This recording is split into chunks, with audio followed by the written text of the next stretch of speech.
How to add WhatsApp button to Facebook page. Hello everyone, welcome to our channel. I'm Lisa from Create Login and Delete. Now let's jump straight into the process. Open your Facebook app, make sure you have already logged into your Facebook account. Now you will land to your home page. Now head towards the option of menu. After you land to your menu page, here you can find these three dots. Tap on it. Now just tap on your Facebook page. After you switch your Facebook account to the Facebook page, you will land to the home page of your Facebook page. Now head towards the profile of your Facebook page. After you land to the profile of your Facebook page, here you can find these three dots. Tap on it.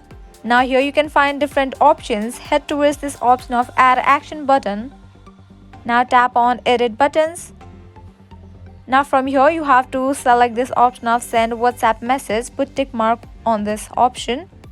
Tap on connect WhatsApp account. Now all you have to do is type in your number over here and then tap on send code. Then check your WhatsApp messages for your confirmation code and continue with the process. And after completion of this process, you will get a WhatsApp button on your Facebook page. This is how you easily add a WhatsApp button on your Facebook page. I hope now you guys are clear about it. At the end, if you find this video helpful, make sure to like, share and subscribe.